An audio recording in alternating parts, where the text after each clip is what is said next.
तो टोकरी भर भर करके भाजपा को और मोदी जी को उन्होंने गाली दिया। आपका एक जब डायलॉग वायरल है वो कुतुब मीनार वाला। हाँ, और उन्होंने कहा कि कुतुब मीनार से जो हम कूद जाएँगे, हरिद्वार चले जाएँगे, हम अपने गाँव खोदे बाँक में रह करके खेती करेंगे, लेकिन भाजपा के साथ नहीं जाएँगे।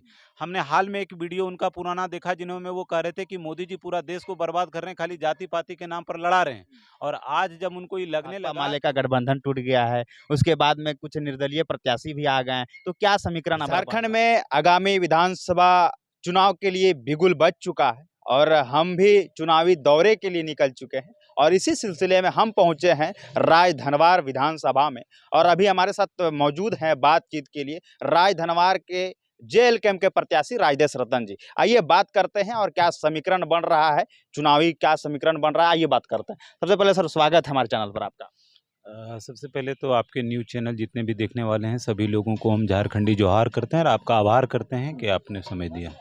सुनने में आया है और आप खबर देख ही रहे होंगे जिस प्रकार यहाँ कुछ समीकरण में उलटफेर हुआ है, इसको कैसे देखते हैं? यहाँ भाकपा माले का गठबंधन टूट गया है, उसके बाद में कुछ निर्दलीय प्रत्याशी भी आ गए हैं, तो क्या समीकरण अब बन रहा है, थोड़ा ये बताइए। देखिए, सबसे पहले हम आपको बताना चाहते हैं कि हमारी जो पार्टी जेएलकेएम है, उसका जो बेस वोट हम लोग मान करके चलते हैं, वो हम लोग झारखंड और झारखंडियत की विचारधारा की बात करते हैं। और उस विचारधारा को अगर यदि लेकर के आप चलें, तो हम लोग इस बात को हमेशा से मानते थे कि राजधनवार विधानसभा में हम लोगों की परिस्थिति जो है वो बहुत मजबूत है। हाँ, ये संजोग की बात है कि जो है वो कल ही आप देखे होंगे कि भाकपा माले और जो इंडिया गठबंधन था, उसमें से राजधनवार में बाहर हो गई है। इस परिस्थिति में हम लोग इस को मान के चल रहे हैं कि हमारी स्थिति और भी मजबूत हुई है। और चूँकि देखिए, आप रांची से अगर यदि राजधनवार को देखने का प्रयास करेंगे, वहाँ से बाबूलाल जी का इमेज देखने का प्रयास करेंगे, तो निश्चित रूप से आपको लगेगा कि चुनाव जो है वो इधर-उधर हो रहा है। लेकिन जब आप ज़मीन पर, आज राजधनवार में है, यदि आप ज़मीन पर इन चीज़ों को टटोलेंगे, तो आप पाएँगे कि जेएलकेएम जयराम जी की पार्टी, हमारी विचारधारा इतनी मजबूत है कि 23 तारीख को जो है वो ऐतिहासिक परिणाम दिखेगा और एक बहुत बड़ा बदलाव झारखंड में आपको दिखेगा, जहाँ पर जेएलकेएम जो है इस सीट पर, राजधनवार सीट पर निश्चित रूप से विजय होने जा रही है। जिस प्रकार आपने जातीय समीकरण की बात किया तो यहाँ बाबूलाल तो बहुत मजबूत दिखते हैं और ऐसे बताया कोई मुख्यमंत्री कैंडिडेट हो तो उनको कैसे हरा सकते हैं, मतलब ये हाउ इज पॉसिबल, कैसे हो सकता है? ये दिमाग के लोग चल रहा है, रांची से बैठे हुए लोगों के अंदर चल रहा है, इसे कैसा क्लियर करना चाहिए? नहीं, इसको बहुत आसानी से क्लियर किया जा सकता है, चूँकि बाबूलाल मरांडी जब इससे पहले चुनाव लड़े थे, तो इस बार तो उन्होंने चुनाव जीता, लेकिन इसके पहले का जो वो चुनाव था, वो 2 जगहों से उन्होंने चुनाव लड़ा था। धनवार विधानसभा से वो चुनाव लड़े और गिरिडीह से भी उन्होंने चुनाव लड़ा, और दोनों जगह से जो है वो बहुत, माने क्या कहते हैं, बुरी तरह से वो चुनाव हारे थे। तो जो लोग ये पहली बात बोलते हैं कि वो चुनाव कैसे हारेंगे, वो उन्हें इतिहास नहीं पता है, इसलिए। दूसरी बात आपको हम बताना चाहते हैं कि बाबूलाल जी 2000 में जब पहली बार अपना मुख्यमंत्री बने थे यहाँ का, उसके बाद उन्होंने तीसरी में एक पुल बनाया था, और उस पुल का फोटो खिंचवा करके आज तक वो अपने गले में टांग करके घूम रहे हैं, और बस उसी पुल को दिखा दिखा करके वो 24 साल से वोट मांग रहे हैं। इसके अलावे आज अगर यदि आप आम जनमानस की बात कर लीजिए, तो आम जनमानस क्या बाबूलाल मरांडी जी तक पहुंच सकता है? जिस तरह का जो है वो लावा लश्कर लगा हुआ उनके सामने, आवाम का दुख, आवाम की चिंता, ठीक है? और यूथ के लिए वो लोग क्या सोच रहे हैं? जो युवा वर्ग है, युवा वर्ग की नौकरी-चाकरी की बात कैसे कर रहे हैं? अभी हमने एक बीजेपी का स्टेटमेंट देखा, जिसमें वो लोग कह रहे थे कि अगर भाजपा की सरकार बनती तो सबसे पहले हम लोग सीजीएल कैंसिल करेंगे। हम बताना चाहते हैं कि केंद्र में भाजपा की सरकार है, और नीट में जो है वो धड़ल्ले से क्या हुआ, ये छिपा हुआ नहीं है। फिर उन लोगों ने इसको क्यों नहीं कैंसिल किया? तो जो प्रोपेगेंडा वो लोग फैलाते हैं और जो यूथ को ठग रहे हैं, ये सारे लोग जानते हैं। दूसरे दूसरे एंगल पर जब आप जाते हैं कि दूसरे जो हमारे प्रत्याशी हैं, हम देखिए, किसी पर आरोप प्रत्यारोप लगाने की बात नहीं, लेकिन जनता इस बात को जानती है कि किस प्रकार से जो है वो नंबर्स ऑफ हाइवा उनके पास लगातार बढ़े हैं। जो व्यक्ति एक-एक रुपया करके, चंदा करके, और लोगों जनहित और अक़लियत की बात कर रहे थे, शोषितों और वंचितों की बात कर रहे थे, वो शोषित और वंचित जो राजधनवार के हैं वो रह गए।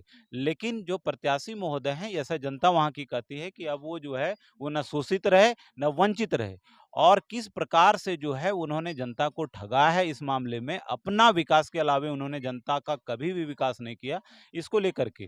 तो आप देखिए कि चुनाव किस प्रकार से टर्न करेगी, कि राजकुमार जी जो हैं वो चुनाव लड़ रहे हैं, और राजकुमार जी का जो अपना जो पकड़ था, वो पूरी तरह से जो है वो खो गया है। इसका कारण जो है वो जिस बात को लेकर के चुनाव में आए, जिस बात को वो उठाते थे, वो समाप्त हो गया है। बाबूलाल जी की बात कर लीजिए तो बाबूलाल जी सबसे पहले तो अपना स्टैंड उनका क्लियर नहीं है। जब उन्होंने जेबीएम को अलग किया तो टोकरी भर-भर करके भाजपा को और मोदी जी को उन्होंने गाली दिया। आपका एक जब डायलॉग वायरल है वो कुतुब मीनार वाला। हाँ, और उन्होंने कहा कि कुतुब मीनार से जो हम कूद जाएँगे, हरिद्वार चले जाएँगे, हम अपने गाँव कोदे-बांक में रह कर के खेती करेंगे, लेकिन भाजपा के साथ नहीं जाएँगे।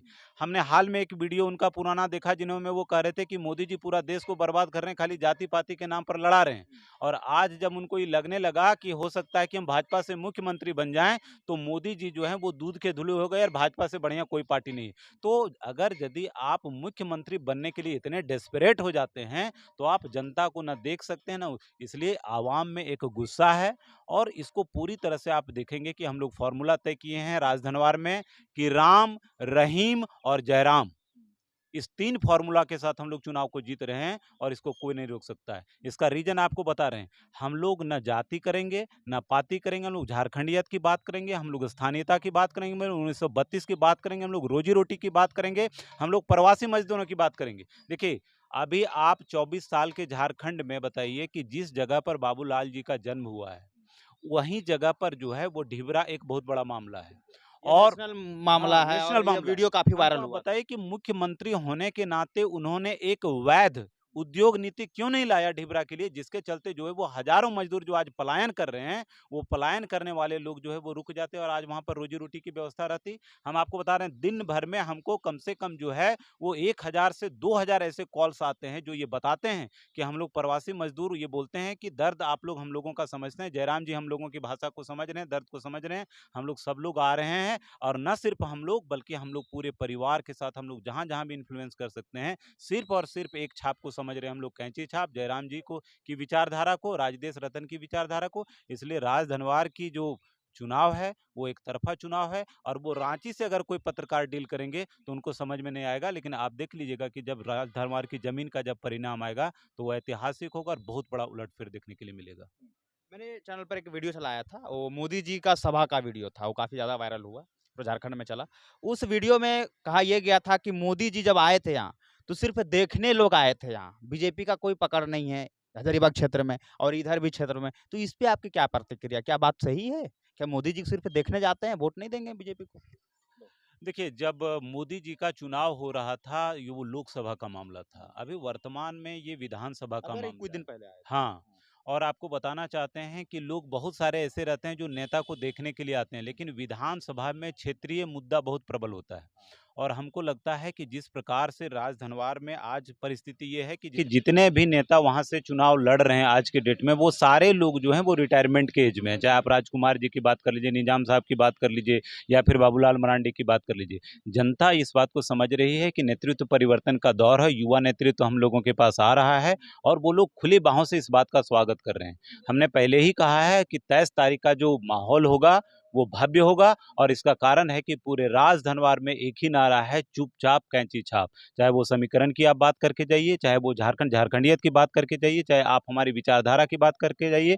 आने वाले समय में आप देखेंगे कि पूरी परिस्थिति इतनी मजबूत है कि एक तरफ़ा चुनाव होगा और निश्चित रूप से जो है वो जयराम जी की के सिपाही होने के नाते आपको मजबूती से हम ये बात को बता रहे हैं कि हम लोग राजधनवार विधानसभा चुनाव जीत रहे हैं, इसमें किसी तरह का दो राय नहीं है।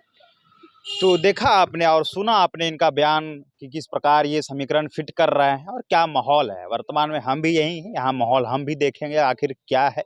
वर्तमान में पता चल रहा है कि माहौल ज़बरदस्त है और इनका एक ही नारा है, राम, रहीम और राम और जयराम, यानी 3 फ़ॉर्मूला है इनके पास और यही फ़ॉर्मूला से ये जीतने का काम करेंगे। आखिर देखना दिलचस्प होगा, आखिर 23 तारीख का जो है परिणाम क्या होता है।